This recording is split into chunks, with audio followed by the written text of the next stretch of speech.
Spread the fingers nice and wide on the mat, and here in your tabletop position, I want you to just locate the scapula. So here, this movement is the shoulders, shoulder blades moving. And through my yoga practice, I have been able to locate and now able to kind of move just this region on its own. And that's what yoga has done for me. I'm kind of got that awareness of each individual part of my body, and I can move and locate those places. When we don't move things, you know, without really kind of thinking about that certain location, we kind of just move the body as one whole chunk rather than being able to isolate each little part. So here, this is important. Now what we want to do is notice if we're here and then engage. So this movement, this activation of the shoulders is part of your foundation for a strong headstand. So now from here, keeping that engagement, we're going to lower down onto the forearms, and the elbows are going to go where the hands were, and then the hands are now going to interlace. So your fingers are going to cross. Now you're going to push your little finger down into the mat. So the little fingers are going to stay down and grounded here. And then I just want you to feel the ground beneath your forearms. Then we're going to do that scapular push. Now as I push, I'm really going to dig my elbows, my forearms, and the side of the forearms and the little fingers into the mat. This concept of pushing away is your foundation for headstand.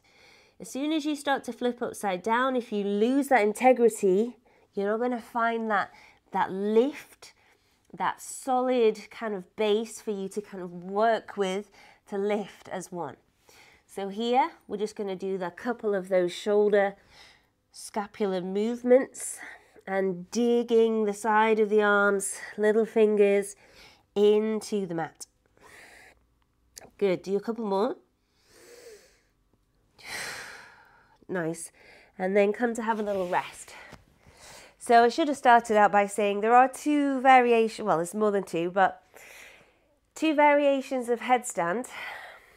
And the one we're going for is the true yogi headstand. The other variation is a tripod where we have head and hands.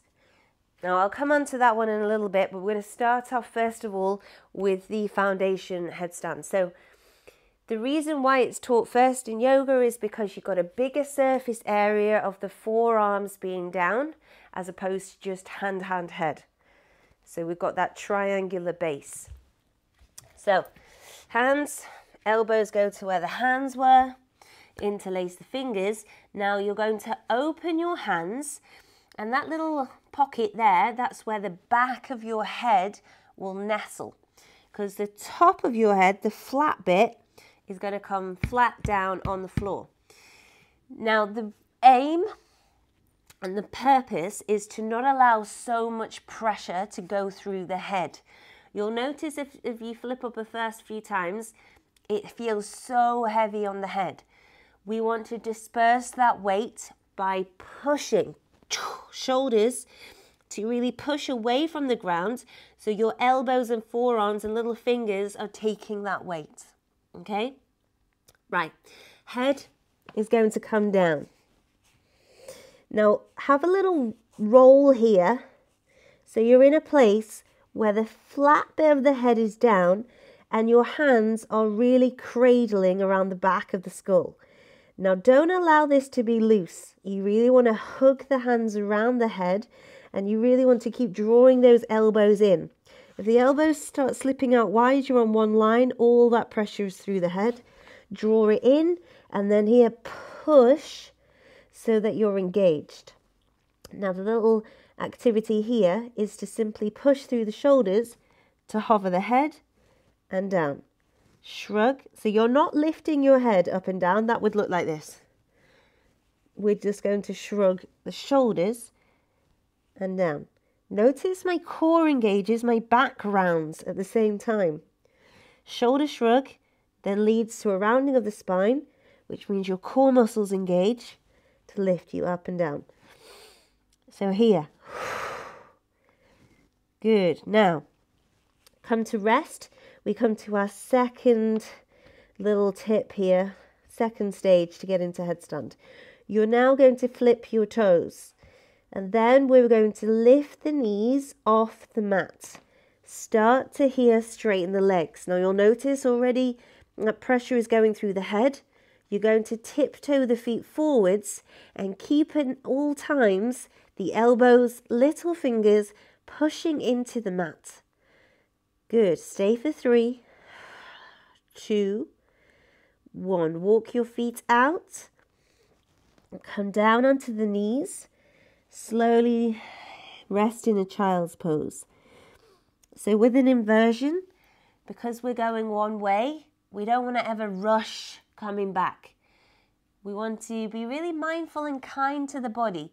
It's not used to going a certain way. It's going to be hard at first.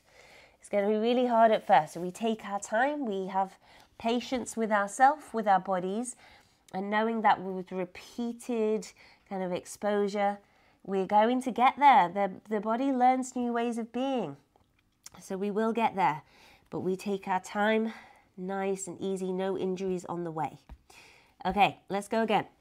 Heads down, hands to the back of the head. Elbows squeeze in, scapula engages, tuck your toes. And here, tiptoe, coming in. Now, you can just walk back and forwards and pause the video and come to do this 10 times. This is where you're at. This is step 1. Step 2 is to tiptoe in as far as you can till you find this point that you can come right onto the very top of the toes and your hips lift to stack with your shoulders. Then there's a lightness that can be found in the feet. So as far as I can go over, the feet are now becoming really light. Then lower down. Tip again. Right up onto the very tip of those toes. And down. 5 here. So there's 2. Here's 3. 4. And 5. Good. Let's soften. Knees down. Child's pose.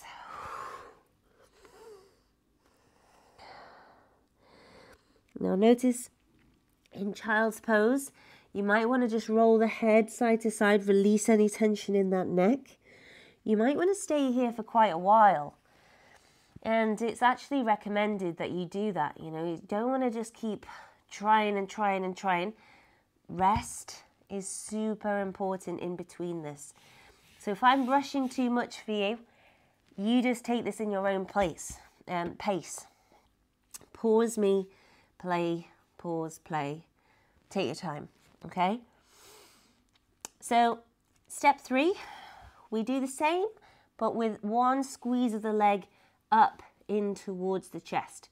So little fingers, side of the arms, elbows draw in, flip, head goes down, toes tuck under, straighten the legs, walk, walk, walk.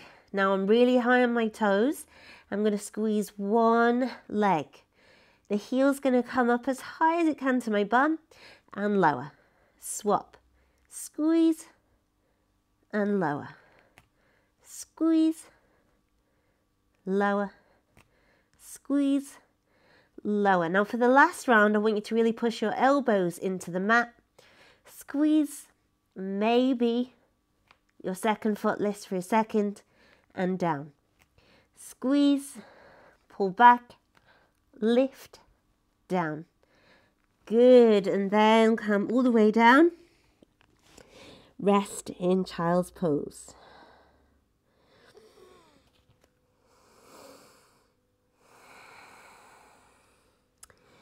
Again, a little roll of the head side to side. And then here we're going to go to the next stage. By all means, if you're not confident with the ones you've just done, that's where you're working. It's good to see where the next progression is, so you can keep watching, but don't push yourself in any way. Okay, so now is the time you can be up close to a wall. I don't recommend being very close to a wall. I recommend it being there, so if you were to go over, you will fall to the wall and then you can kick back down. But don't be too close, because then you never learn to find the point of balance. You know that there's a wall behind you, you'll always overkick, and you'll always kind of then be reliant upon it. If you learn without it, then you're learning the better way. So you've got to find that strength somewhere to hold that balance. You might as well learn it now, rather than just quickly, just like a quick fix, go up against a wall and then come back down. So, we're near a wall, but not right on it. And then here, interlace, heads down, come up, tiptoe in. Now squeeze one leg in.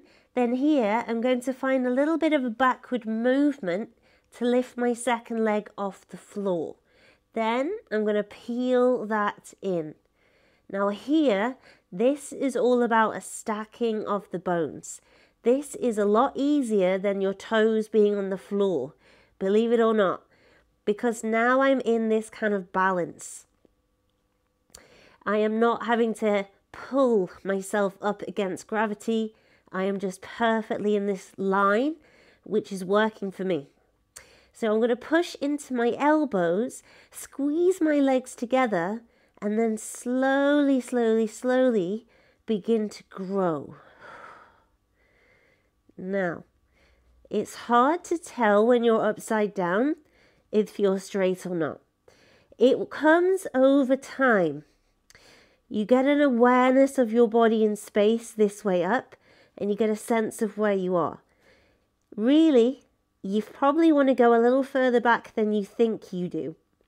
But that comes. Now here in this straight line, I'm pushing into the elbows still.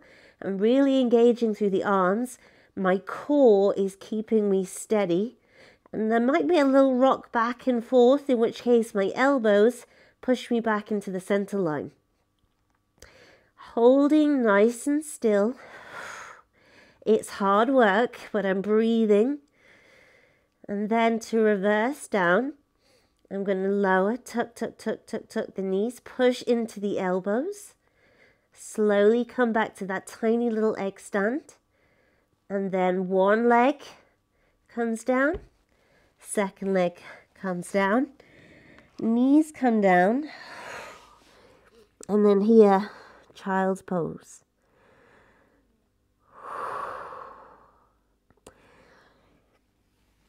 So take your time in your child's pose. I would recommend you come up first of all to that little, what I call the egg stand, the tuck shape, and you just get confident with holding that shape. Once you're confident in the tuck, then slowly, showing the control that you've got, you're going to lift the legs. Anything that's done by jumping, anything that's done by momentum isn't going to work. It's strength, then alignment, stacking of the bones, that's going to lift you. If you jump, you're not going to have this, you're not having the strength, you're overcompensating by jumping, but you've also going to overshoot that perfect alignment. You'll go backwards, you'll go over. You can very easily, it's very common to roll out and over. You're going to just roll, forward roll. So if you are worried about rolling out of it, I recommend you do a couple of like forward roll practices first. So I'm not going to teach that here in this video, but there's definitely ones out there. So you're rolling safely. It's a good thing to know when we don't have that fear of falling, we're then more confident to commit into that inversions. Okay, so we're going to do that one more time. Elbows down, I'm going to interlace the fingers. Head nestles in. I'm really strong in my base. Toes tuck under. Walk in as far as I can. Squeeze and lift one. Squeeze and lift the other. Stacking of the bones. Now here, notice my knees immediately start to lift. And then I begin to straighten the legs. I'm trying to just fix my eye gaze on one point. Don't be looking all the way around the room. And definitely keep the eyes open. So I know some like to close the eyes. I think keeping them open gives you a sense of learning where your body is in space. So here, squeeze the legs together. Squeeze the bum. Point the toes. And then slowly drawing the knees down in towards the chest. We're tucking first. The weight will come forward. It will get harder. Push into the elbows. Slow it down. Control is everything. Then we roll one foot, second foot. Always, always, always child's pose.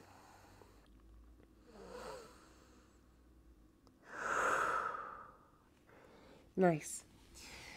Okay, so I'm going to show you tripod. I'm also going to show you from a wide leg, and I'll show you a different variation with the arms too. So, make sure that works. Tripod. Same concept, except this time we're hand, head. There's no forearms involved. This is how I learned as a kid. I find this one easier. If you've never done a headstand before in your life, you will find the forearm one easier to start with. So, we're making a base triangle shape. So, come to rest back onto the elbows, bring the hands to clasp here. And then that's going to be your general setup. Where your hands are is where your head will be. Where your elbows are is where your hands will be. So, come to place the hands, and then roughly where that head, your hands were, is where your head's going to go down. Now, I want to keep an eye on my elbows. When I'm upside down, they might want to go out. I'm going to keep them pulling in. So at all times, those elbows are in sight. Then here, I'm going to tuck the toes under, tiptoe in, push through my hands, really push. One leg, second leg. Same thing. You might feel a little more pressure through the head this way. Keeping everything completely compact. Squeeze, squeeze, squeeze. Push into the hands. Then nice and slow, bringing the knees in. Remember, the reverse is where we build our strength. Just as much as the lifting. So nice and slow. Take it down, knees down. Child's pose. Little rock, side to side. So, you can by all means keep repeating that, be near a wall, and just remember that we're not focusing on any kicks up. So if you do go backwards and you're near a wall, slowly just push back to your center point. Don't kick it back. Okay. So next thing is we're going to find headstand from a wide leg fold. So this is my favorite way to come into a headstand. First of all, we find our wide leg fold. I'm going to show you this way. So I'm going nice and wide. I'm going to pigeon toe my toes in, the heels out. Hands here onto the hips. Then I'm going to fold down. take my hands down. Now here I'm finding my same setup. Hands, hands, head. Being sure that the fingers are spread really wide and that I've got enough space here to push my way through. So I'm not going to have my hands too close together. I don't want to be too wide. I just want enough to find that base. Now, my head's going to come down. Now the position of my hands is wrong. So I'm going to step them back. So I should see the thumbs, I should see the elbows coming in at all times. Now here I'm going to rock the weight up onto my toes. Then there's this shift of balance. As my hips come further over, I naturally find a lift in my toes. If I don't take that push back, I'm never going to lift. If I'm going from here, I'm just jumping. And that's number one rule, we never jump. So here, take it back, back, back. Then I find that place here where I can lift. When the hips are up, I naturally lift. That's when I push into my hands, supporting that weight off the head. Push. Then the legs are wide. And then we bring them up together.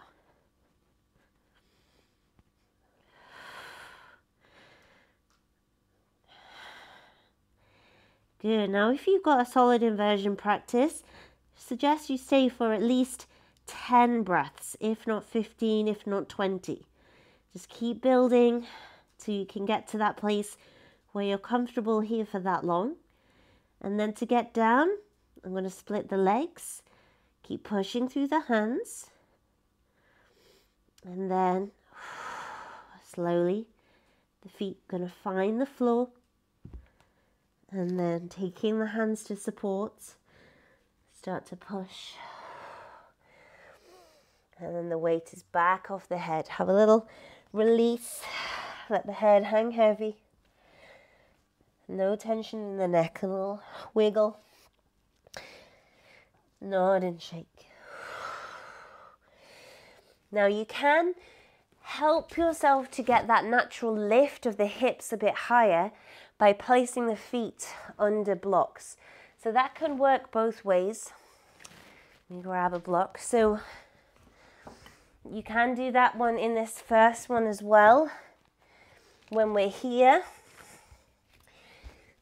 and I'm going to lift up, tiptoe my feet. As soon as I step onto this block, notice what happens to my hips. Then I can lift one, then the other.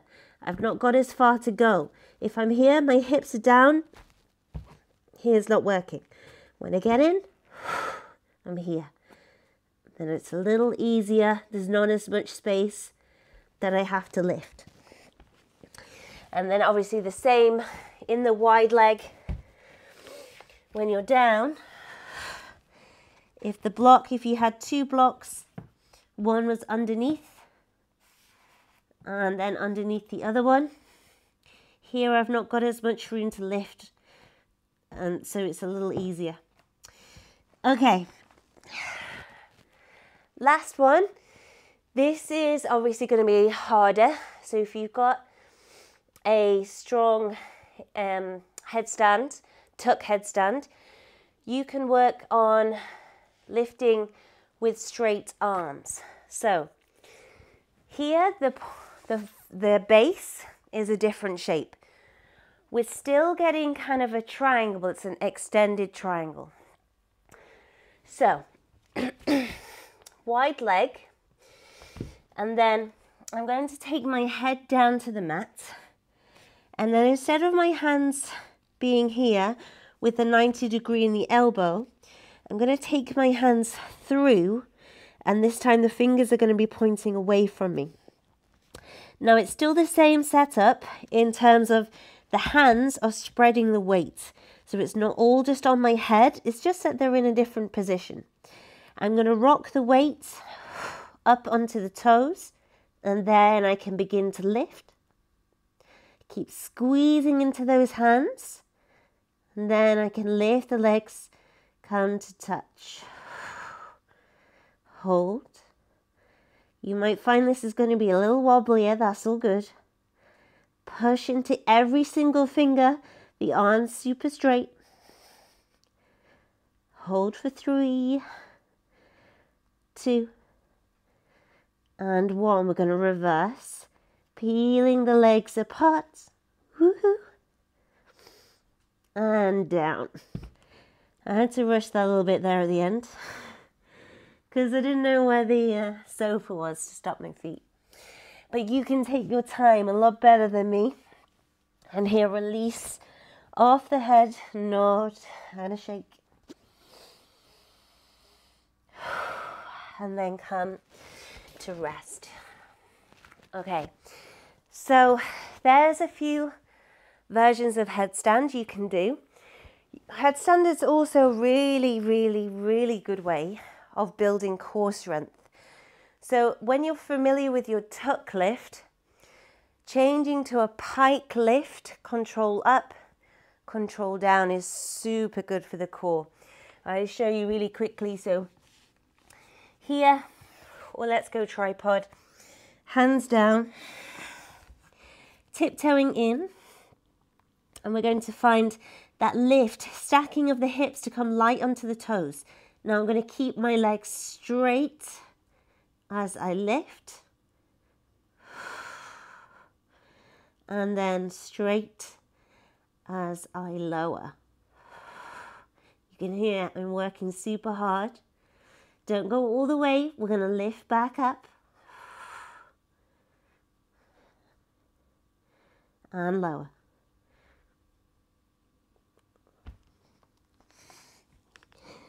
Nice. So there, what you want to build towards is finding about 5 pike lifts and down, and then building it towards 10. Really good core routine, as well as inversion practice, as well as upper body strengthening, as well as proprioception, everything that comes with it. So it's a journey. It takes a while to kind of get started, to get up off the ground, but you'll get there, and we just keep going. Just ensure that you're practicing when you feel like you want to. Never kind of force yourself into it so you think you have to. You want to kind of be committed to it, feeling up for it, and being a safe environment. No sharp things all around, obviously. And yeah, enjoy. I hope that was useful, and I'll see you for another practice super soon.